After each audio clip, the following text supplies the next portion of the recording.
Hello बच्चों, जय हिंद, जय राजधानी। तो पिछले क्लास में हम लोग एरियोलर कनेक्टिव टिश्यू डिस्कस कर रहे थे। तो मैंने बताया था कि ये जो एरियोलर कनेक्टिव टिश्यू डिस्कस कर रहे थे, तो मैंने बताया था कि ये जो कनेक्टिव टिश्यू है ये स्ट्रक्चरली एंड फंक्शनली एक ऊतक को दूसरे ऊतक से लिंक करता है, जोड़ता है। That's why it is called as connective tissue. ठीक है। तो फिर मैंने बताया था कि ये जो कनेक्टिव टिश्यू है इसके कई टाइप्स होते हैं और इनका फिजिकल नेचर भी काफ़ी डिफर करता है ना। कुछ सॉफ्ट नेचर के होते हैं, कुछ फ्लूइड नेचर के होते हैं, कुछ सॉलिड नेचर के होते हैं, है ना। तो फिजिकल नेचर में इतना डिफरेंस होने के बाद भी इनको कनेक्टिव टिश्यू में रखा गया है। इसका मतलब है कि इनका बेसिक स्ट्रक्चर जो है सिमिलर है, एक जैसा है ना। तो फिर हम लोगों ने कनेक्टिव टिश्यू को बेसिक स्ट्रक्चर को देखा था। तो मैंने बताया था कि कनेक्टिव टिश्यू का जो बेसिक स्ट्रक्चर है, कनेक्टिव टिश्यू 3 चीज़ों से मिलके बने होते हैं, है ना। Matrix, cells and fibres. ठीक है। तो मैट्रिक्स बताया था कि वो बेसिक ग्राउंड सब्सटेंस होता है ना। तो ये जो ग्राउंड सब्सटेंस है, इसी मैट्रिक्स में connective tissue sales and connective tissue fibres present होते हैं। और ये म्यूकोपॉलीसेकेराइड एंड ग्लाइकोप्रोटीन्स का बना होता है और इन्हें मैट्रिक्स को कनेक्टिव टिश्यू सेल्स ही सेक्रेट करते हैं, है ना। और ये डिफ्यूज़न मीडियम प्रोवाइड करता है। फिर कनेक्टिव टिश्यू सेल्स के बारे में हम लोगों ने डिस्कस करा था। तो मैंने बताया था कि मैट्रिक्स में कई तरह के सेल्स प्रेजेंट होते हैं। Fibroblast, macrophages, mast cell, plasma cell, adipocytes, है ना, फैट सेल्स, रेटिकुलर सेल्स में, क्रोमेटोफोर्स एंड मेसेनकाइम सेल्स, है ना। तो सब सारे सेल्स का जो है फंक्शन अलग अलग होता है कनेक्टिव टिश्यू में।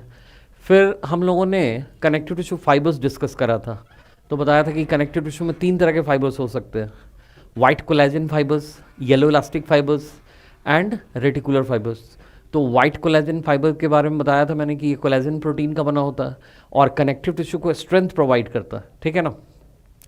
जबकि ये जो येलो इलास्टिक फाइबर्स है, तो ये येलो इलास्टिक फाइबर्स जो होते हैं वो इलास्टीन प्रोटीन के बने होते हैं और ये कनेक्टिव टिश्यू को इलास्टिसिटी यानी प्रत्यास्थता प्रदान करते हैं। क्लियर है। तो ये हम लोगों ने डिस्कस कर लिया था, ठीक है। फिर हम लोगों ने आगे कनेक्टिव टिश्यू के टाइप्स को डिस्कस करना स्टार्ट करा था। तो मैंने बताया था कि कनेक्टिव टिश्यू को 3 टाइप में डिवाइड करते हैं, है ना।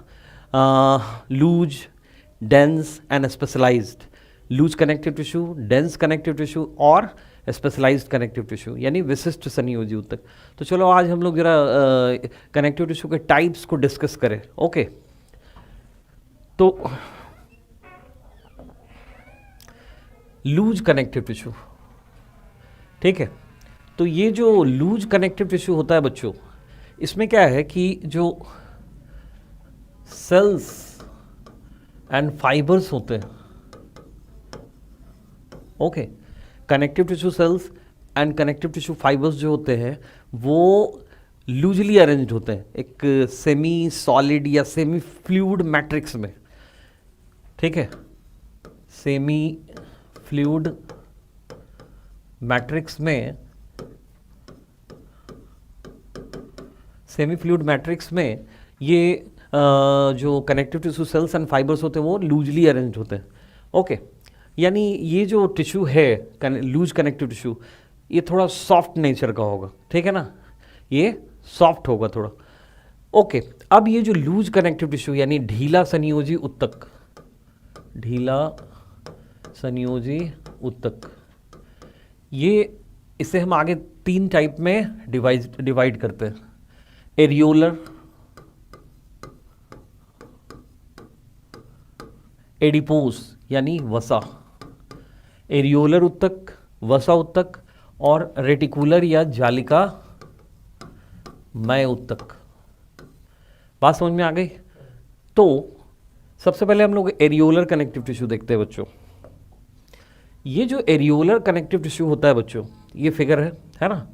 तो एरियोलर कनेक्टिव टिश्यू में मैट्रिक्स बहुत ज़्यादा होता है, ठीक है। और ये हमारे बॉडी में सबसे ज़्यादा वितरित कनेक्टिव टिश्यू है, वाइडली डिस्ट्रीब्यूटेड कनेक्टिव टिश्यू है, ठीक है।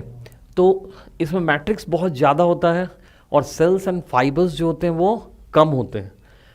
ये मैक्रोफेग्स, फाइब्रोब्लास्ट, मास्ट सेल, ये सभी टाइप के सेल्स प्रेजेंट होंगे और फाइबर्स भी सभी तरह के प्रेजेंट होंगे, collagen fibre, yellow elastic fibres, reticular fibres भी हो सकते हैं, बट ये सेल्स एंड फाइबर्स का जो नंबर होता है वो कम होता है, मैट्रिक्स का अमाउंट बहुत ज़्यादा होता है। तो इसको हम सॉफ्टेस्ट लूज कनेक्टिव टिश्यू बोल सकते हैं, यानी तीनों टाइप में ये सबसे ज़्यादा सॉफ्टेस्ट यही होता है। ठीक है बच्चों, अब ये जो एरियोलर टर्म आया है, ठीक है ना, एरियोला से आया। एरियोला का मतलब क्या होता है? अब जैसे देखो मैट्रिक्स में ये फाइबर्स जो है एक दूसरे को क्रॉस कर रहे हैं, है ना, ये फाइबर्स क्रॉस कर रहे हैं, तो इन फाइबर्स के बीच में जो ये स्पेस बन रहा है ना, ये जो स्पेसेस बन रहे हैं, this spaces are called as areoli. ठीक है ना, तो फाइबर्स कम होते हैं इसलिए स्पेसेस दिखते हैं, फिगर में दिख रहे हैं, है ना, तो इसलिए इसका नाम एरियोलर कनेक्टिव टिश्यू रखा गया है। ओके, अगर फाइबर्स बहुत ज़्यादा होते हैं, ठीक है, तो ये डेंस कनेक्टिव टिश्यू में आता, और ये स्पेसेस फाइबर्स के बीच में जो स्पेसेस है ये नहीं दिखते। ठीक है ना, तो क्लियर है, यानी एरियोलर कनेक्टिव टिश्यू में मैट्रिक्स बहुत ज़्यादा होगा, सेल्स एंड फाइबर्स कम होंगे, फाइब्रोब्लास्ट, मैक्रोफेज, मास्ट सेल, ये सारे सेल्स प्रेजेंट होंगे, साथ ही साथ फाइबर्स भी सभी टाइप के प्रेजेंट होंगे। अब ये जो बच्चों एरियोलर कनेक्टिव टिश्यू है, इसका फंक्शन क्या है? तो एरियोलर कनेक्टिव टिश्यू जो है एपिथेलियल टिश्यू को एक सपोर्टिंग फ्रेमवर्क प्रदान करता है, प्रोवाइड करता है, यानी ये सपोर्ट करता है एपिथेलिया। तो जैसे हम लोगों ने पहले डिस्कस करा था कि एपिथेलियल टिश्यू जो होता है बेसमेंट मेम्ब्रेन के नीचे प्रेजेंट होता है, सॉरी बेसमेंट मेम्ब्रेन के ऊपर प्रेजेंट होता है एपिथेलियल टिश्यू के सेल्स, और उस बेसमेंट मेम्ब्रेन के नीचे कनेक्टिव टिश्यू होता है। तो वो connective tissue generally areolar connective tissue ही होते हैं। तो एक तरह से एपिथेलियल टिश्यू जो है वो एरियोलर कनेक्टिव टिश्यू के ऊपर ही ग्रो करता है, यानी उस पर प्रेजेंट होता है, तो एक सपोर्ट प्रोवाइड करता है। इसके अलावा ये ध्यान रखोगे बच्चों कि ये जो एपिथेलियल टिश्यू है, सॉरी ये जो एरियोलर कनेक्टिव टिश्यू है, ठीक है, ये स्टिकिंग एंड फिलिंग मटेरियल का काम करता है, स्टिकिंग एंड फिलिंग मटेरियल। इसका क्या मतलब है बच्चों? तो स्टिकिंग का मतलब हो गया चिपकाने वाला पदार्थ, ठीक है ना, चिपकाने वाले पदार्थ, और फिलिंग का मतलब भरने वाले पदार्थ। ठीक है, अब एक टिश्यू को दूसरे टिश्यू के ऊपर अगर चिपकाना हो तो बीच में जो स्टिकिंग मटेरियल लगेगा वो क्या लगेगा? Areolar connective tissue. अब जैसे हमारा स्किन है, ठीक है ना, तो हमारा स्किन जो है नीचे मसल लेयर पे चिपका हुआ है, तो बीच में चिपकाने के लिए क्या है? सबक्यूटेनियस टिश्यू है। तो ये जो सबक्यूटेनियस टिश्यू है बच्चों, किसका एग्जाम्पल है? ये सबक्यूटेनियस टिश्यू जो है ये एग्जाम्पल है एरियोलर कनेक्टिव टिश्यू का। चलो एग्जाम्पल भी देखते चलते हैं। सब क्यूटेनियस टिश्यू, ओके। इसके अलावा बच्चों ये जो एरियोलर कनेक्टिव टिश्यू है ये बहुत सारे ऑर्गन्स में फिलिंग भरने वाले मटेरियल का भी काम करता है। जैसे कई ऑर्गन्स में आपने देखा होगा स्ट्रोमा। अब जैसे ओवरी के अंदर स्ट्रोमा भरा हुआ है, तो वो स्ट्रोमा क्या है? टेस्टिस में स्ट्रोमा भरा हुआ है, तो वो स्ट्रोमा क्या है? वो स्ट्रोमा एरियोलर कनेक्टिव टिश्यू ही है। ओके, इसके अलावा बच्चों ये और भी कई जगह प्रेजेंट होते हैं around the blood vessels, blood and lymph vessels. Blood vessels और लिम्फ वेसल्स के चारों तरफ प्रेजेंट होते हैं, ठीक है ना। ये मिजेंट्रीज एंड ओमेंटा में भी प्रेजेंट होते हैं। इन मिजेंट्रीज एंड ओमेंटा, ठीक है ना। तो जैसे हमारे सिलोम में, प्रगुहा में जो ऑर्गन्स होते हैं उनको बहुत ही पतली झिल्लियां बांध कर रखती है, तो उन झिल्लियों को ही मेजेंट्री एंड ओमेंटा कहते हैं, ठीक है। तो उस पर भी ये चिपका रहता है। क्लियर है बच्चों? तो ये सभी एग्जाम्पल है किसके? ये सभी एग्जाम्पल है एरियोलर कनेक्टिव टिश्यू के। क्लियर है? इसके हमारे स्किन का जो डर्मिस होता है, तो उस डर्मिस का जो ऊपर वाला भाग होता है जो लेस डेंस होता है, वो भी किसका बना होता है?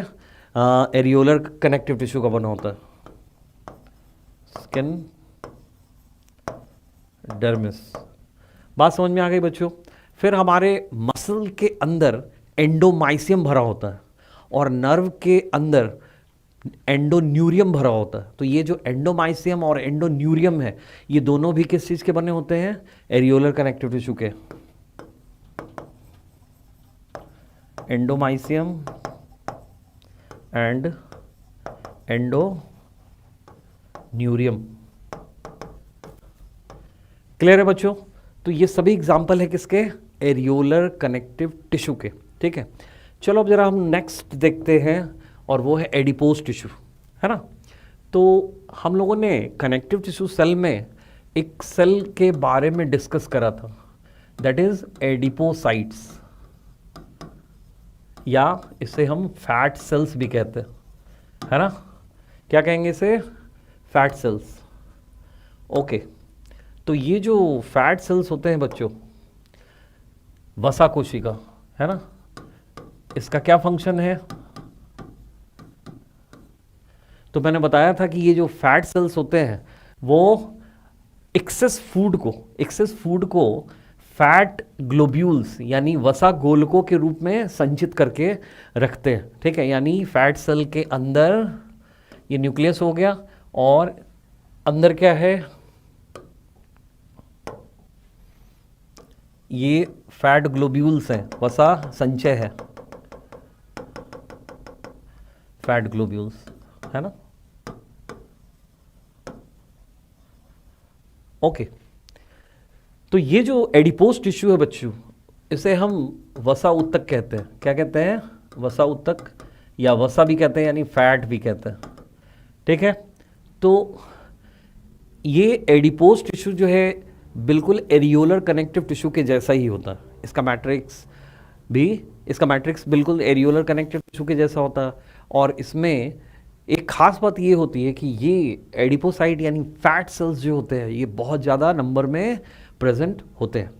That's why they are called as adipose tissue. ठीक है, और नाम से ही पता चल गया कि इस टिश्यू का क्या फंक्शन होगा। तो इस टिश्यू का फंक्शन होगा फैट का स्टोरेज।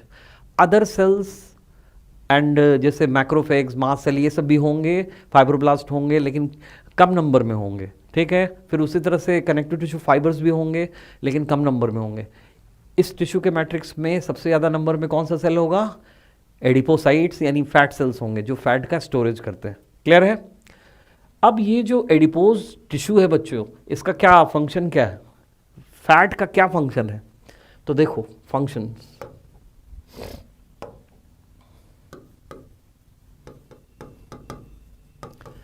फैट जो है एक ऊर्जा का स्रोत है ना, ऊर्जा का स्रोत है, एनर्जी स्टोरिंग डिपो, है ना। तो जैसे किसी एनिमल के बॉडी में जो फैट संचित है, ठीक है, वो जब उस एनिमल को खाने के लिए फूड नहीं मिलता है, तो वो संचित फैट ही जो है वो क्या करता है? वो संचित फैट एनर्जी का सोर्स के जैसा कार्य करता है, वो ऑक्सीडाइज होकर बॉडी को एनर्जी देता है। ठीक है, तो ये एनर्जी स्टोरिंग डिपो हो गया, है ना। उसके बाद दूसरा जो फंक्शन है वो है हीट इंसुलेशन, यानी उष्मा कुचालन। ठीक है, तो ध्यान रखोगे बच्चों कि फैट जो होता है वो उष्मा का कुचालक होता है, और हीट के लॉस को, उष्मा के ह्रास को यानी लॉस को जो है रोकता है। तो इसीलिए बहुत सारे एनिमल में बॉडी के हीट के लॉस को रोकने के लिए स्किन के नीचे जो है क्या होता है? वसा की एक परत होती है। क्लियर है? तो वो बॉडी के हीट को के लॉस को रोकता है और बॉडी में हीट कंजर्व करता है, संरक्षित करता है। ठीक है, इसके अलावा ये जो एडिपोज टिश्यू है बच्चों, इसका एक और फंक्शन क्या हो सकता है? ठीक है,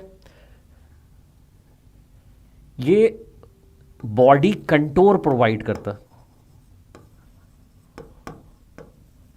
यानी एक तरह से बॉडी को एक डील डॉल देता है। ठीक है ना, और साथ ही साथ ये भी ध्यान रखोगे शॉक एब्जॉर्प्शन, शॉक एब्जॉर्प्शन का मतलब झटका अवरोधन, ठीक है, ये चोट को सह लेता है, ठीक है। तो ये सारे फंक्शन है किसके, एडिपोज टिश्यू के।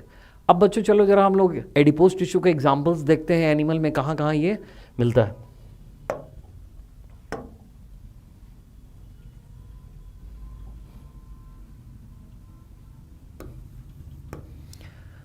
मैमल्स के स्किन के नीचे फैट की एक परत होती है, ठीक है।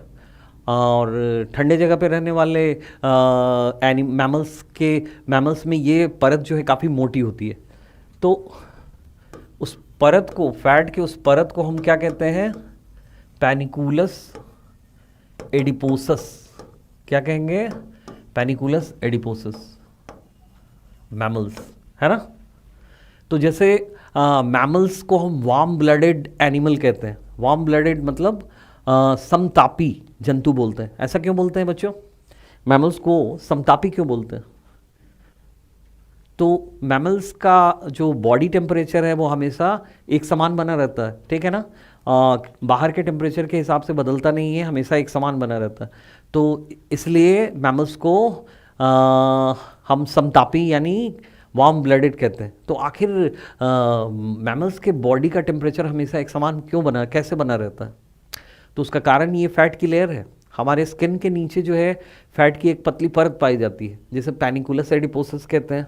और ये पैनिकुलस एडिपोसस जो है हमारे बॉडी से हीट के लॉस को प्रिवेंट करता है, रोकता है। इसी वजह से क्या होता है, हमारा बॉडी हमेशा एक समान टेम्परेचर बनाए रखता है, ठीक है। कुछ मैमल्स में बच्चों ये जो फैट की परत है ये बहुत मोटी होती है और उस फैट की मोटी परत को ब्लबर कहते हैं। क्या कहते हैं, blubber. Blubber of whale, seal and elephant, ठीक है बच्चों। तो इन सभी एनिमल्स में ब्लबर्स प्रेजेंट होते हैं, ठीक है। कैमल के बैक पर आपने देखा होगा इस तरह से उठा हुआ होता है, that is called as hump. तो इस हम्प में फैट भरा होता है, ठीक है ना। तो हम्प ऑफ कैमल भी किसका एग्जाम्पल है, हम्प ऑफ कैमल भी एडिपोज टिश्यू का एग्जाम्पल है ना। इसके अलावा और क्या एग्जाम्पल दे सकते हैं हमारे बॉडी में, मैमल्स के बॉडी में? तो ये जो एडिपोज टिश्यू है बच्चों, ये हमारे आई बॉल के पीछे होता है, प्रेजेंट होता है, बिहाइंड द आई बॉल,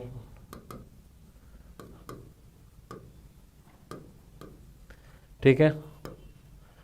फिर उसी तरह से हमारे पेरिकार्डियम के ऊपर चिपका रहता है, किडनी के रीनल कैप्सूल के ऊपर चिपका रहता है, around the heart and kidney, ठीक है ना। हार्ट और किडनी के चारों तरफ ये चिपका रहता है, ठीक है।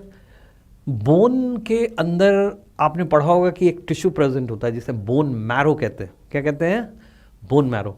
तो ये जो बोन मैरो होता है बच्चों, ठीक है, ये दो टाइप का होता है। एक को कहते हैं रेड बोन मैरो और दूसरे को कहते हैं येलो बोन मैरो, ठीक है। रेड बोन मैरो में ब्लड सेल्स का फॉर्मेशन होता है, आरबीसी, डब्ल्यूबीसी, प्लेटलेट्स बनते हैं और ये रेड कलर का होता है। आगे हम लोग पढ़ेंगे कि ये रेटिकुलर कनेक्टिव टिश्यू का बना होता है। और ये जो येलो बोन मैरो है, तो येलो बोन मैरो प्योरली जो है वो क्या होता है, फैट ही तो होता है, वो एडिपोज टिश्यू होता है। तो येलो बोन मैरो, ठीक है ना। इसके अलावा बच्चों tail of merino, tail of merino sheep, sheeps यानी भेड़ का एक स्पेनिश ब्रीड होता है, यानी स्पेन में पाया जाने वाला एक ब्रीड है, एक प्रजाति है शीप का, यानी भेड़ का, जिसे हम लोग मैरिनो शीप कहते हैं। तो इस मैरिनो शीप का जो टेल होता है, यानी उसकी जो पूंछ होती है, वो काफ़ी मोटी होती है। क्यों? क्योंकि उसमें एडिपोज टिश्यू भरा होता है। क्लियर है बच्चों? तो उसके अलावा fat bodies in frog, fat bodies in frog, है ना। फ्रॉग में जो फैट बॉडीज होते हैं वो भी एडिपोज टिश्यू होते हैं। इसका क्या फंक्शन है? तो जैसे आपको पता ही है कि फ्रॉग जो है गर्मी के दिनों में और सर्दी के दिनों में मिट्टी के अंदर पड़ा रहता है ना। तो जब ये गर्मी के सीजन में यानी समर सीजन में ये मिट्टी के अंदर जाता है तो this is called as aestivation, ग्रीष्म निष्क्रियता बोलते हैं। और जब ये ठंड के दिनों में मिट्टी के नीचे जाता है तो इसे हम बोलते हैं हाइबरनेशन, यानी शीत निष्क्रियता बोलते हैं, ठीक है ना। तो जब ये ग्रीष्म निष्क्रियता और शीत निष्क्रियता यानी एस्टिवेशन एंड हाइबरनेशन के से गुजर रहा होता है तो उस समय इस फ्रॉग के बॉडी को एनर्जी कहाँ से मिलता है? तो उस समय फ्रॉग के बॉडी को एनर्जी जो है वो संचित फैट से ही मिलता है।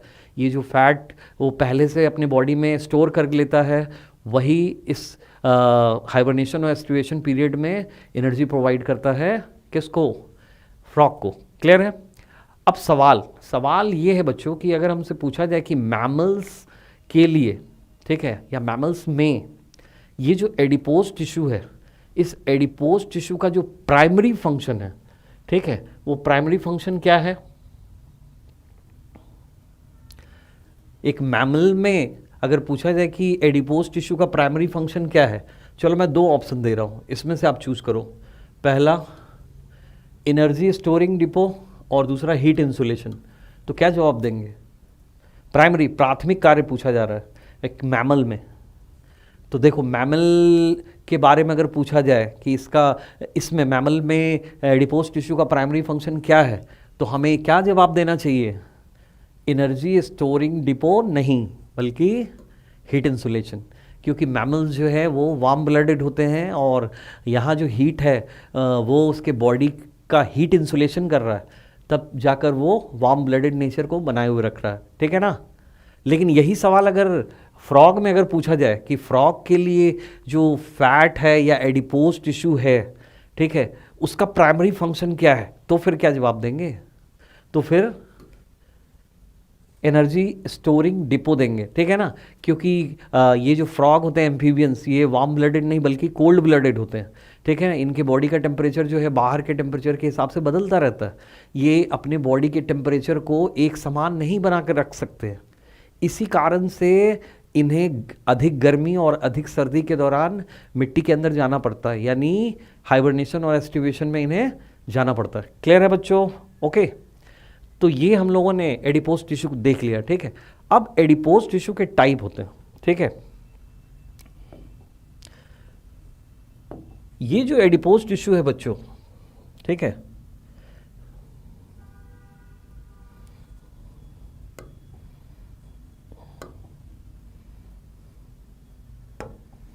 ये जो एडिपोज टिश्यू है, एडिपोज टिश्यू को हम यानी फैट को हम 2 टाइप में डिवाइड कर सकते हैं। एक वाइट फैट या वाइट एडिपोज टिश्यू, और दूसरा क्या? ब्राउन फैट या ब्राउन एडिपोज टिश्यू। इसके बारे में अक्सर पूछा जाता है कॉम्पिटिटिव एग्जाम्स में, ठीक है ना। तो वाइट फैट जो होता है, इसमें क्या है कि एडिपोसाइट जो होता है वो यूनिलोकुलर होता है। ये यूनिलोकुलर फैट ग्लोब्यूल। मैंने बताया था आपको कि अगर एडिपोसाइट यानी वसा कोशिका के अंदर वसा का सिर्फ एक गोलक प्रेजेंट हो, ठीक है ना, वसा का सिर्फ एक गोलक, एक फैट ग्लोब्यूल प्रेजेंट हो, तो ऐसे फैट सेल को यूनिलोक्यूलर एडिपोसाइट कहते हैं। और अगर एक से ज़्यादा वसा गोलक प्रेजेंट हो तो इसे मल्टीलोकुलर एडिपोसाइट कहते हैं। बात समझ में आ गई? तो ये जो वाइट फैट और ब्राउन फैट है, इसमें डिफरेंस बस इसी का है ना। वाइट फैट में जो एडिपोसाइट प्रेजेंट होते हैं वो यूनिलोकुलर होते हैं, और जबकि ब्राउन फैट में जो फैट ग्लोब्यूल्स होते हैं वो मल्टीलोकुलर होते हैं, यानी फैट सेल जो होते हैं वो मल्टीलोक्यूलर होते हैं, ठीक है। तो ये बताओ कि ज़्यादा फैट किस फैट एडिपोज टिश्यू में है, वाइट में या ब्राउन में? तो ऑब्वियस है ब्राउन में, ठीक है। तो ये जो वाइट फैट है ये कम एनर्जी देता है, ठीक है, जबकि ब्राउन फैट जो है वाइट फैट के कंपैरिजन में 20 टाइम्स ज़्यादा एनर्जी प्रोवाइड करता है। ध्यान रहेगा, 20 गुना ज़्यादा एनर्जी प्रोवाइड करता है। तो जनरली जो हमारे बॉडी में फैट होते हैं वो वाइट फैट ही होते हैं, ठीक है। ब्राउन फैट बच्चों ध्यान रखोगे कि कहाँ मिलता है? तो ब्राउन फैट जो है वो न्यू बोर्न बेबीज के बॉडी में प्रेजेंट होता है, ठीक है ना, प्रोटेक्शन के लिए मिला है। और साथ ही साथ कुछ मैमल्स होते हैं जो हाइबरनेशन में जाते हैं, हाइबरनेटिंग मैमल्स जैसे रैट्स एंड रोडेंट्स जैसे गिलहरी वगैरह जो होते हैं ना, वो कुतर के खाने वाले। तो रैट्स एंड रोडेंट्स जो होते हैं बहुत ठंड होने पर ये भी छिप जाते हैं, ठीक है, बाहर नहीं निकलते हैं, यानी एक तरह से ये शीत निष्क्रियता में चले जाते हैं। तो इनमें भी ब्राउन फैट मिलता है। क्लियर है?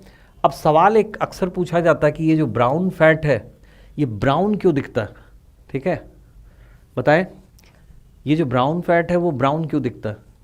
तो ये जो ब्राउन फैट है बच्चों ध्यान रखोगे कि इसमें फैट ज़्यादा है, ठीक है ना, तो ऑब्वियस है कि फैट ज़्यादा है तो उसका ऑक्सीडेशन भी ज़्यादा होगा, और फैट के ऑक्सीडेशन के लिए क्या चाहिए? माइटोकॉन्ड्रिया चाहिए, ठीक है। तो ऑब्वियस है कि ज़्यादा फैट होने की वजह से इसमें, इस सेल में, इस मल्टीलोकुलर एडिपोसाइट में माइटोकॉन्ड्रिया का नंबर भी ज़्यादा होगा, और माइटोकॉन्ड्रिया के अंदर एक आयरन कंटेनिंग एंजाइम होता है जिसे हम कहते हैं साइटोक्रोम। क्या कहेंगे? साइटोक्रोम कहेंगे, ठीक है। तो माइटोकॉन्ड्रिया के अंदर जो है साइटोक्रोम तो ज़्यादा माइटोकॉन्ड्रिया अगर प्रेजेंट है तो ज़्यादा साइटोक्रोम एंजाइम भी प्रेजेंट होगा, है ना। तो साइटोक्रोम के एक्सेस होने की वजह से, अधिक होने की वजह से ये फैट जो है ब्राउन दिखता है। That's why it is called as brown fat. Okay, clear है? तो चलो हम लोगों ने एरियोलर कर लिया, एडिपोज कर लिया। अब लूज कनेक्टिव टिश्यू का एक और एग्जाम्पल है, दैट इज व्हाट? वो है रेटिकुलर कनेक्टिव टिश्यू, यानी जालिका में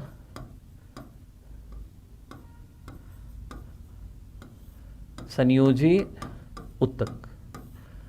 ओके, तो reticular cell, connective tissue cells जब हम लोग डिस्कस कर रहे थे तो मैंने रेटिकुलर सेल का जिक्र करा था, रेटिकुलर सेल्स। और कनेक्टिव टिश्यू फाइबर्स जब हम डिस्कस कर रहे थे तो उसमें हम लोगों ने रेटिकुलर फाइबर्स डिस्कस करा था, है ना। तो ये जो रेटिकुलर कनेक्टिव टिश्यू है बच्चों, इसमें क्या होगा कि जो मैट्रिक्स है उस मैट्रिक्स में बहुत सारे रेटिकुलर सेल्स होंगे, बहुत सारे रेटिकुलर सेल्स। तो रेटिकुलर सेल्स मैंने बताया था कि ये ब्रांच सेल होते हैं, ठीक है, इस तरह से इनके बहुत सारे प्रवर्ध होते हैं। देखो ये एक रेटिकुलर सेल है, तो ये जो रेटिकुलर सेल्स होते हैं इनके प्रवर्ध आपस में जुड़कर एक जाल का फॉर्मेशन करते हैं, देख रहे हो, ठीक है ना। यानी रेटिकुलर सेल्स के प्रोसेसेस, यानी इस कनेक्टिव टिश्यू के मैट्रिक्स में रेटिकुलर सेल्स बहुत ज़्यादा होंगे और रेटिकुलर फाइबर्स का नंबर भी बहुत ज़्यादा होगा। Other sales and other fibres भी प्रेजेंट होंगे लेकिन कम नंबर में प्रेजेंट होंगे। क्लियर है? रेटिकुलर सेल्स के जो प्रवर्ध होंगे वो आपस में जुड़कर एक जाल के जैसा फॉर्मेशन करेंगे, और इन्हीं रेटिकुलर सेल्स के ऊपर, ठीक है, रेटिकुलर फाइबर्स सुपरिम्पोज्ड होगा, यानी अध्यारोपित होगा, देख रहे हो, है ना। रेटिकुलर सेल्स के प्रवर्ध जैसे जैसे जा रहे हैं वैसे वैसे उसी के ऊपर रेटिकुलर फाइबर्स भी प्रेजेंट है। ओके, रेटिकुलर सेल का मैंने फंक्शन बताया था आप लोगों को। तो ये जो रेटिकुलर सेल्स होते हैं बच्चों, फैगोसिटिक नेचर के होते हैं, मैंने बताया था कि ये भक्षणकारी होते हैं। तो हमारे बॉडी के लिए क्या है ये? तो ये हमारे बॉडी के लिए डिफेंसिव होते हैं, रक्षात्मक होते हैं, ठीक है। तो ये जो रेटिकुलर कनेक्टिव टिश्यू है बच्चों, ये ध्यान रखोगे कि हमारे शरीर का ये लसिकांग लिम्फॉइड ऑर्गन्स बनाता है, क्या बनाता है? Lymphoid organs. ठीक है, ये हमारे बॉडी का लिम्फॉइड ऑर्गन्स बनाता है। अब जैसे एग्जांपल देखते हैं, lymph nodes, spleen, thymus, tonsils, pairs patches,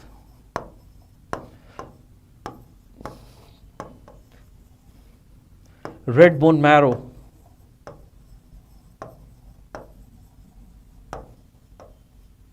lamina propria,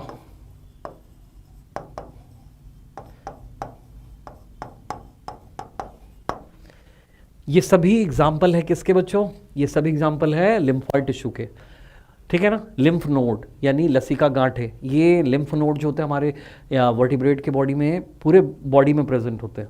ठीक है, ये लिम्फ का फिल्ट्रेशन करते हैं, लिम्फ की सफाई करते हैं, उसकी गंदगी को खा जाते हैं, जर्म्स को खा जाते हैं।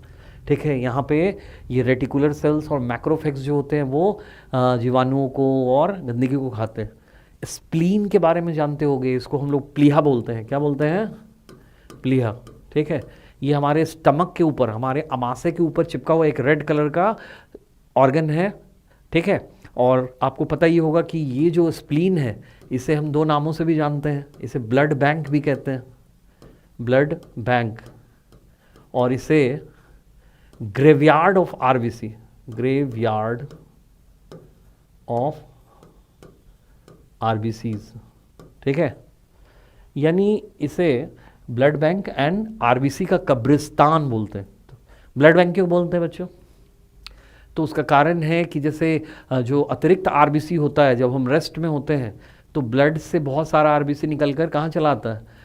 स्प्लीन में चला आता है और यहाँ स्टोर हो जाता है, क्योंकि रेस्ट के समय, आराम के समय उतने ज़्यादा आरबीसी की ज़रूरत ब्लड में नहीं होती है। ठीक है, और जब हम एक्टिव होते हैं तो वापस वो स्प्लीन से आरबीसी ब्लड सर्कुलेशन में चले जाते हैं।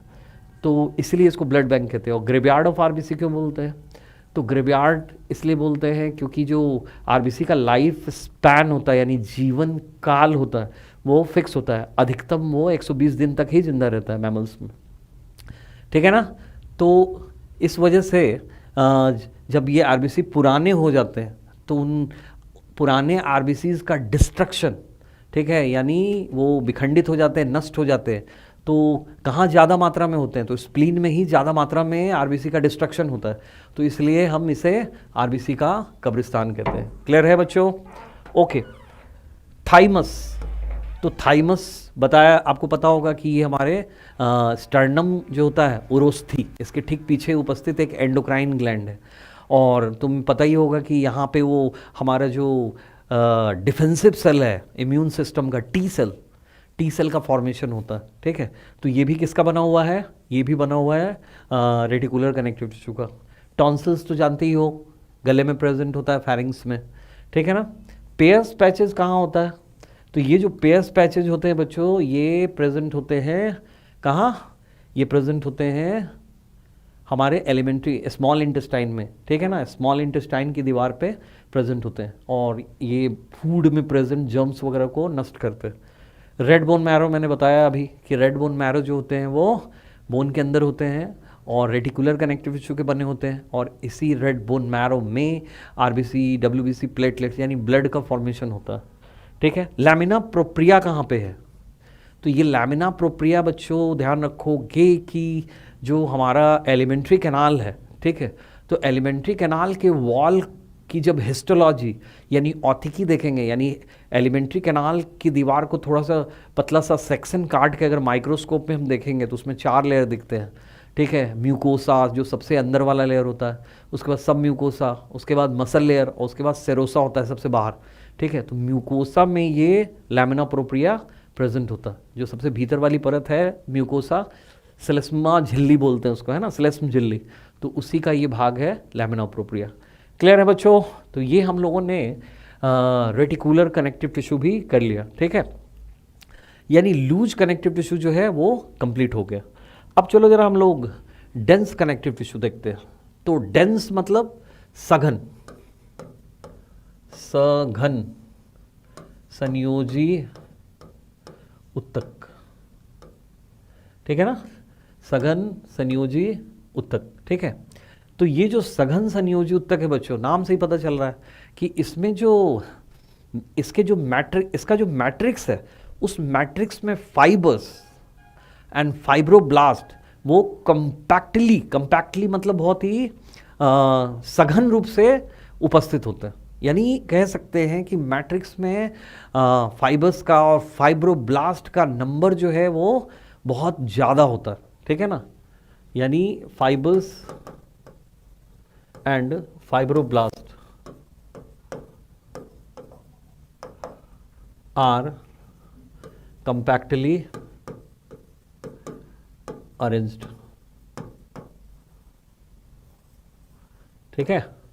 अब ये जो डेंस कनेक्टिव टिश्यू है, ठीक है, इस डेंस कनेक्टिव टिश्यू में फाइबर्स का जो ओरिएंटेशन है, यानी दिग्विन्यास, यानी विन्यास, किस तरह से वो व्यवस्थित है, फाइबर मैट्रिक्स में फाइबर किस तरह से सजे हुए हैं, इसके बेसिस पे हम इन्हें dense regular and dense irregular connective tissue में डिवाइड करते हैं। यानी सघन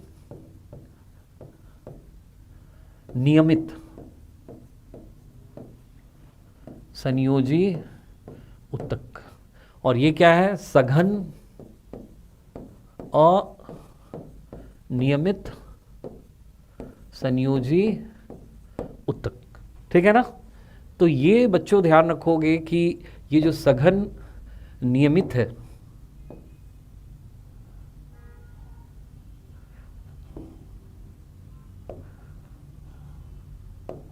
ठीक है,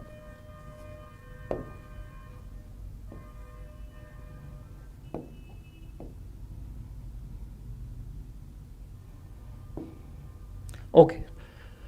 तो सघन नियमित और सघन अनियमित संयोजी उत्तक, तो इसमें क्या डिफरेंस है।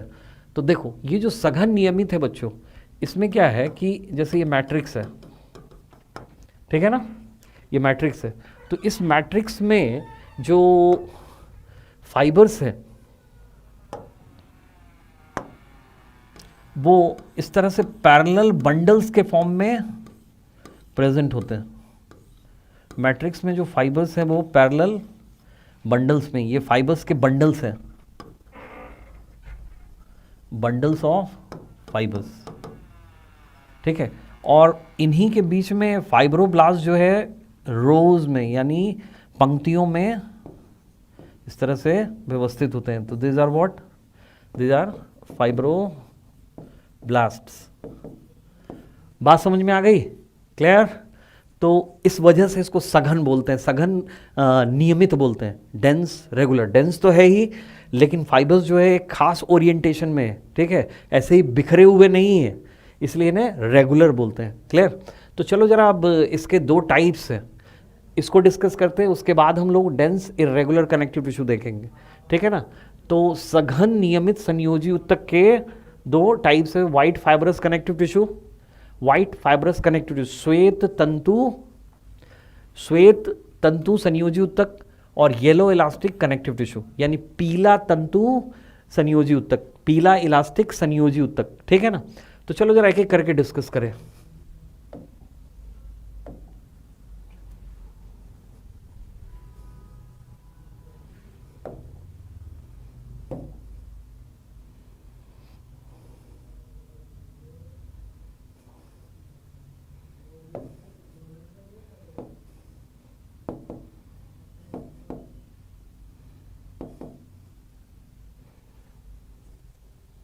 ओके बच्चों, तो सबसे पहले हम लोग डेंस रेगुलर में, डेंस रेगुलर कनेक्टिव टिश्यू हम लोग देख रहे हैं, है ना। क्या देख रहे हैं, डेंस रेगुलर, यानी सघन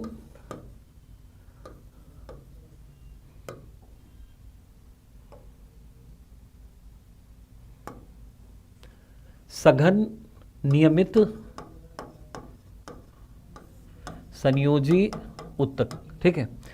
तो सघन नियमित संयोजी उत्तक का यहाँ फिगर है, देखो इसमें यहाँ जो फाइबर्स है, कोलेजन फाइबर्स वगैरह या जो भी फाइबर्स प्रेजेंट है वो पैरेलल बंडल्स में प्रेजेंट है, और उन्हीं के बीच में ये फाइब्रोब्लास्ट जो है पंक्तियों में प्रेजेंट है, दिख रहा है, पंक्तियों में प्रेजेंट। ठीक, अब ये जो डेंस रेगुलर कनेक्टिव टिश्यू है, मैंने बताया कि इसके दो टाइप है, पहला वाइट फाइबरस कनेक्टिव टिश्यू और दूसरा येलो इलास्टिक कनेक्टिव टिश्यू। तो एक एक करके हम लोग डिस्कस करें। ये जो वाइट फाइबरस कनेक्टिव टिश्यू है बच्चों, ठीक है, नाम से पता चल रहा है, श्वेत तंतु संयोजी उत्तक, है ना, श्वेत तंतु संयोजी उत्तक।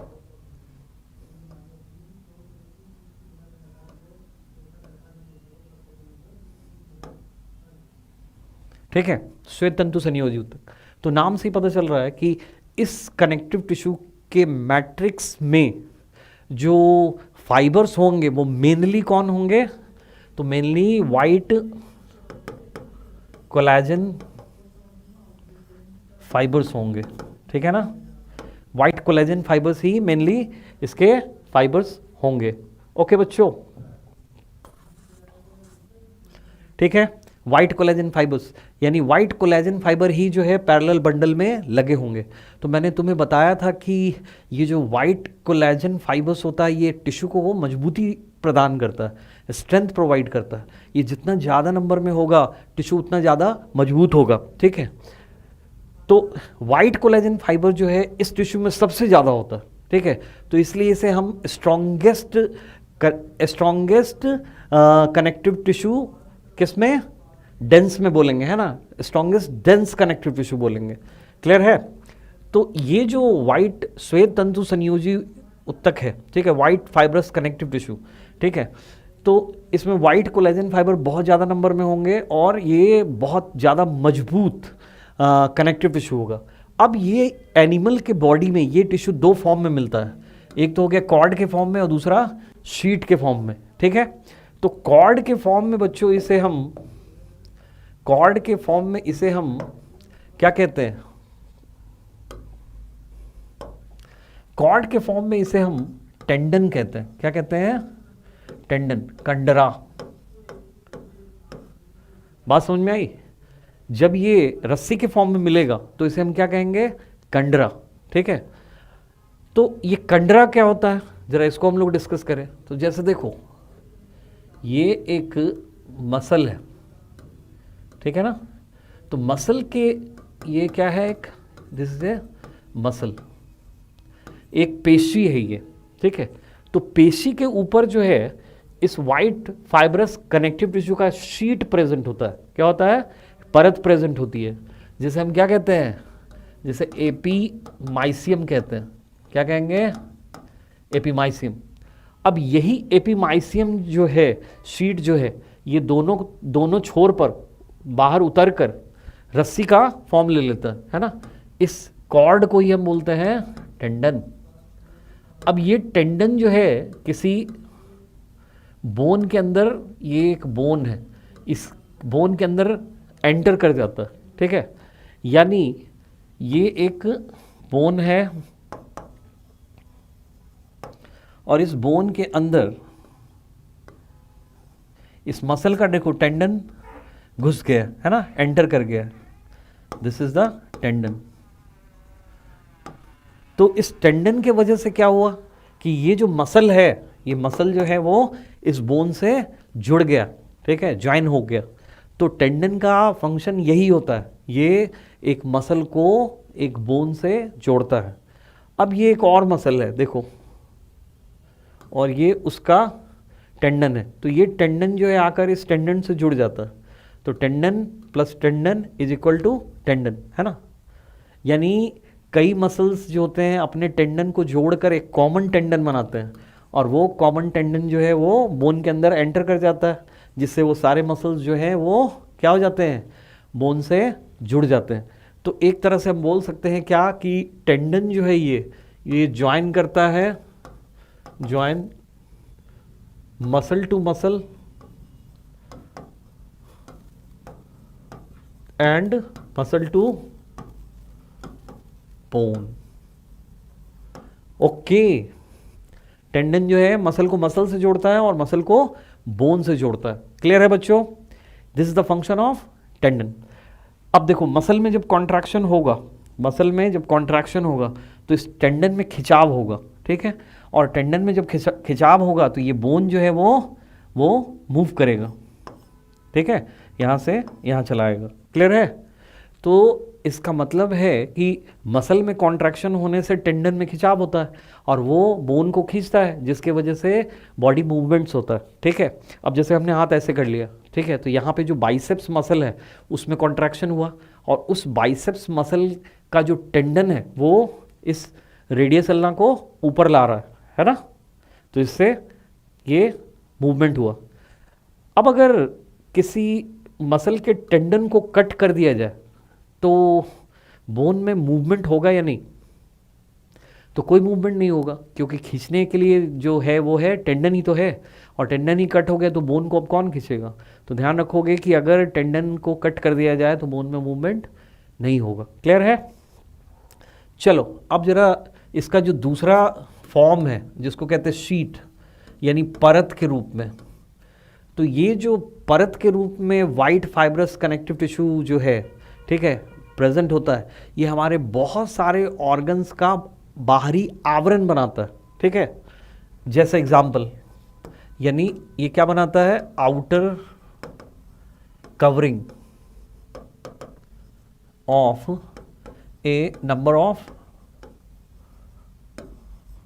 ऑर्गन्स,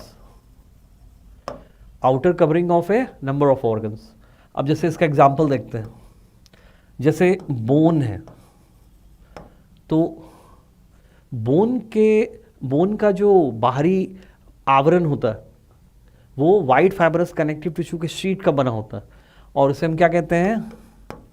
पेरीऑस्टियम।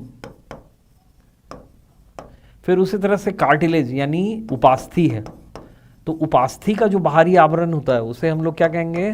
पेरिकॉन्ड्रियम। फिर उसी तरह से हार्ट है हमारा, तो हार्ट का जो बाहरी आवरण है उसे क्या कहेंगे? पेरिकार्डियम,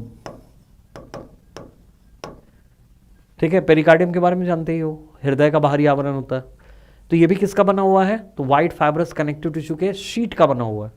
फिर उसी तरह से हमारा जो किडनी है, तो किडनी का जो बाहरी आवरण है that is called as renal capsule, ब्रिक संपुट बोलते हैं इसको, क्या कहेंगे? ब्रिक संपुट। फिर उसी तरह से हमारा जो लिवर है, तो लिवर के बाहरी आवरण को क्या कहेंगे? तो लिवर के बाहरी आवरण को ग्लिसन कैप्सूल कहते हैं, है ना? क्लियर? तो और भी बहुत सारे एग्जाम्पल हो सकते हैं। हमारे आई बॉल का जो स्क्लेरा है, ठीक है, ये भी किसका बना हुआ है? ये भी वाइट फाइब्रस कनेक्टिव टिश्यू के शीट का बना हुआ है। क्लियर है? तो ये सभी एग्जाम्पल है बच्चों किसके? वाइट फाइब्रस कनेक्टिव टिश्यू के। तो ये हम लोगों ने डिस्कस कर लिया वाइट फाइब्रस कनेक्टिव टिश्यू। और ध्यान रखोगे कि ये दो फॉर्म में मिलेंगे, कॉर्ड के फॉर्म में और शीट के फॉर्म में, ठीक है ना? कॉर्ड के फॉर्म में इसे हम क्या कहेंगे? टेंडन कहेंगे। और उस टेंडन का क्या फंक्शन है? तो उस टेंडन का फंक्शन है मसल को मसल से जोड़ना और मसल को बोन से जोड़ना। और शीट के फॉर्म में ये बहुत सारे ऑर्गन्स का बाहरी आवरण बनाता है, ठीक है ना? चलो अब जरा इसके दूसरे टाइप को देखते हैं। दूसरा जो डेंस रेगुलर कनेक्टिव टिश्यू का टाइप है that is what? Yellow elastic connective tissue, यानी पीला इलास्टिक संयोजी उत्तक, ठीक है। तो नाम से ही पता है कि ये जो कनेक्टिव टिश्यू होगा इसके मैट्रिक्स में क्या होगा? इसके मैट्रिक्स में येलो इलास्टिक फाइबर्स बहुत ज़्यादा नंबर में होंगे, ठीक है। येलो इलास्टिक फाइबर्स सबसे ज़्यादा नंबर में होंगे। वाइट कोलेजन फाइबर प्रेजेंट होंगे लेकिन कम नंबर में होंगे, ठीक है। तो येलो इलास्टिक जो फाइबर्स होते हैं ये इनका फंक्शन क्या होता है? तो मैंने बताया था कि ये जो येलो इलास्टिक फाइबर्स होते हैं इनका फंक्शन होता है टिश्यू को इलास्टिसिटी प्रोवाइड करना, ठीक है, यानी टिश्यू को प्रत्यास्थता प्रदान करते हैं। तो ये जितना ज़्यादा नंबर में होंगे टिश्यू उतना ज़्यादा इलास्टिक होगा। तो इससे ज़्यादा नंबर में किसी दूसरे टिश्यू में ये प्रेजेंट नहीं होते हैं। तो इसका मतलब है कि ये जो येलो इलास्टिक कनेक्टिव टिश्यू है ये मोस्ट इलास्टिक कनेक्टिव टिश्यू है। इसको पकड़कर खींचने से ये रबर की तरह खींचते हैं, ठीक है, छोड़ देने पे वापस आ जाते हैं। क्लियर है? अब ये जो येलो इलास्टिक कनेक्टिव टिश्यू है बच्चों, ये ध्यान रखोगे कि ये भी दो फॉर्म में मिलेगा, ठीक है। एक है कॉर्ड के फॉर्म में यानी रस्सी के फॉर्म में, और दूसरा शीट के फॉर्म में यानी परत के रूप में, ठीक है। तो कॉर्ड के फॉर्म में इस येलो इलास्टिक कनेक्टिव टिश्यू को हम लिगामेंट कहते हैं। क्या कहते हैं? लिगामेंट्स, स्नायु, ठीक है। तो ये जो लिगामेंट्स है इसका क्या फंक्शन होता है? तो आप जानते हो कि ये जो लिगामेंट्स है, ठीक है ना, ये क्या करते हैं? जॉइंट्स पे, संधि पे जो है ना, दो बोन्स को, ये एक बोन है, ये दूसरा बोन है ना, तो इन दोनों बोन को फिक्स करता है यानी ज्वाइन करता है। देखो ये सभी क्या है? ये सभी लिगामेंट्स हैं। तो लिगामेंट जो है वो क्या करेंगे? बोन को बोन से जोड़ता है, bone to bone, join bone to bone, ठीक है। और इलास्टिसिटी होने की वजह से इसमें खिंचाव भी होगा, ठीक है। अगर इस बोन पे हम कोई लोड देंगे, ठीक है, अगर इस बोन पे अगर हम कोई लोड देंगे तो ये जो है डिस्टेंस बढ़ जाएगा, ठीक है।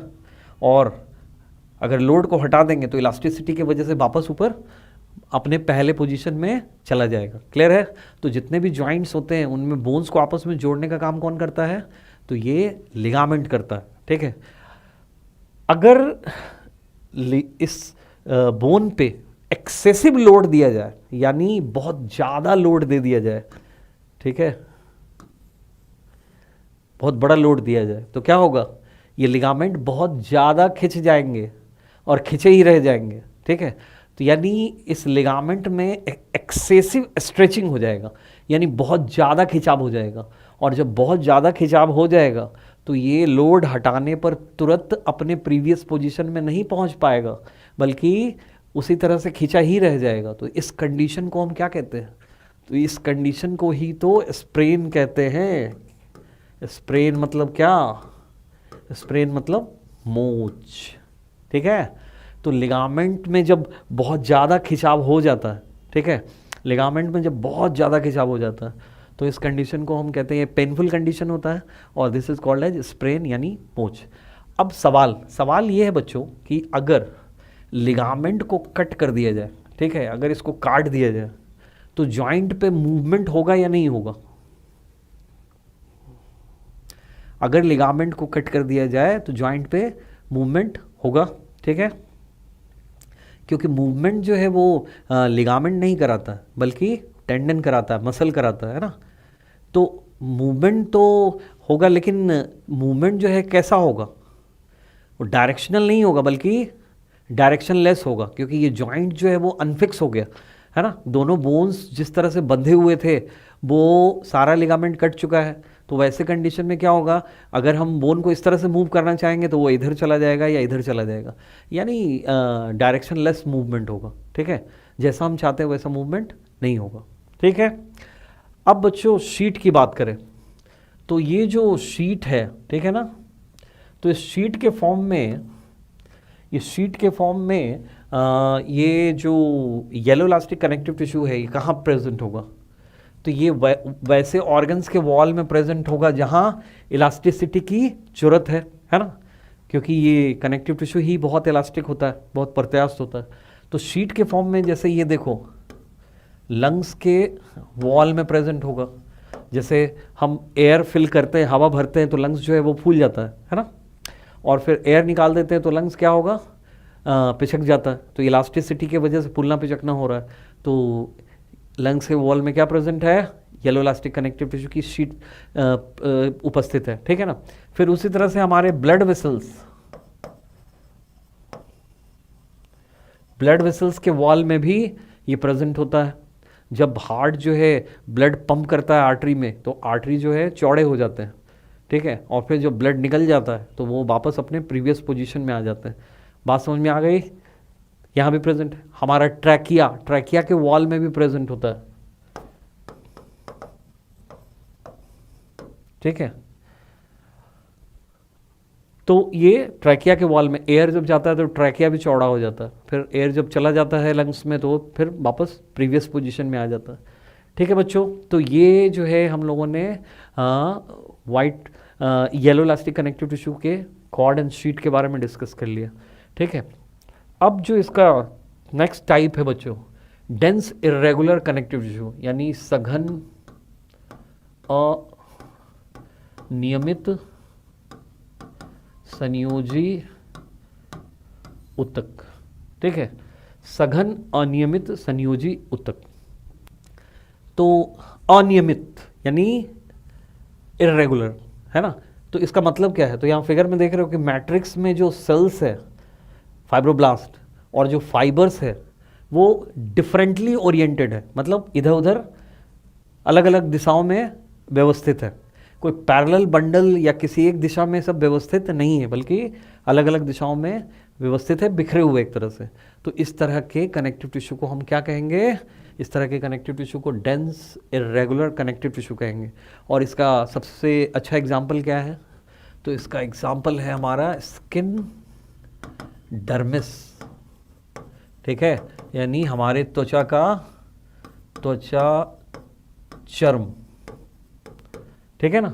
तो हमारे स्किन के डर्मिस का जो नीचे वाला पार्ट होता है उसमें फाइबर्स प्रेजेंट होते हैं, लेकिन वो डिफरेंटली ओरिएंटेड होते हैं। ठीक है, तो ये एक एग्जाम्पल है किसका, डेंस इरेगुलर कनेक्टिव टिश्यू का। ठीक है, अच्छा जैसे बच्चों हम लेदर यूज़ करते हैं, है ना। क्या यूज़ करते हैं, लेदर, चमड़ा। तो ये जो लेदर है ये बनाया किस चीज़ से जाता है, तो आपको पता होगा कि लेदर जो है मैमेलियन स्किन से बनाया जाता है, स्तनधारियों के जनरली। ठीक है, ऐसे तो क्रोकोडाइल की भी स्किन का लेदर बनता है। ठीक है, तो जनरली जो लेदर यूज़ करते हैं वो मैमेलियन स्किन का होता है, जैसे कैमल, बफेलो, इन सब के स्किन। तो सवाल ये है कि स्किन के किस पार्ट से लेदर बनाया जाता है। स्किन में दो पार्ट होता है, एपिडर्मिस जो ऊपर वाला होता है और नीचे वाला जो होता है वो डर्मिस। तो किस पार्ट से बनाया जाता है, तो ध्यान रखोगे कि इस डर्मिस से ही लेदर बनाया जाता है। क्लियर। तो ये हम लोगों ने आज बच्चों कनेक्टिव टिश्यू का जो लूज एंड डेंस टाइप था ये हम लोगों ने कर लिया। अब अगले क्लास में हम लोग स्पेशलाइज्ड कनेक्टिव टिश्यू पढ़ेंगे। ठीक है, तो स्पेशलाइज्ड कनेक्टिव टिश्यू में जैसे कार्टिलेज, बोन्स, ब्लड, लिम्फ, ये 4 चीज़ें हमें पढ़नी है। तो चलो अगले क्लास में देखते हैं। ओके, टेक केयर, जय हिंद, जय राजधानी। 8वीं रैंक और सामान्य वर्ग की 60वीं रैंक। राजस्थान जेड 2020 में टॉप 10 में से 8 विद्यार्थी, टॉप 50 में 22 विद्यार्थी राजधानी फाउंडा पचकोडिया के। बिना जेड सीधे प्रवेश 2019 में राजस्थान की 63% सीटों पर राजधानी ने किया कब्जा। जहां 90% बच्चे कर रहे हैं 12वीं के बाद तैयारी में 1-2 साल खराब, वहीं राजधानी मचा रहे धूम। 12वीं के साथ ही जेट 2020 में 480 में से निशांत यादव ने प्राप्त किए 408 नंबर, यश शर्मा ने 394 नंबर। इस वर्ष इंस्पायर अवार्ड के रूप में मिलने वाली है 2 करोड़ 60 लाख रुपए की स्कॉलरशिप।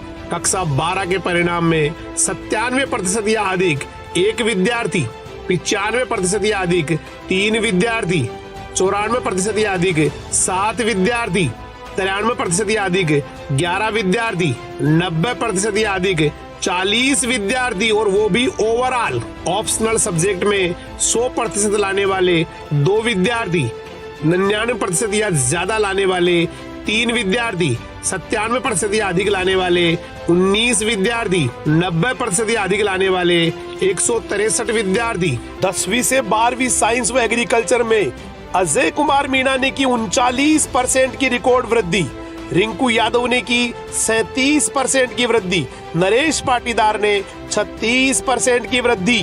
प्रकृति की गोद में 10 बीघा में फैला विशाल कैंपस, आधुनिक सुख सुविधा से युक्त separate girls and boys hostels. राजधानी एजुकेशन ग्रुप पचकोडिया यूट्यूब चैनल व मोबाइल ऐप पर रोजाना ऑनलाइन क्लासेस भी।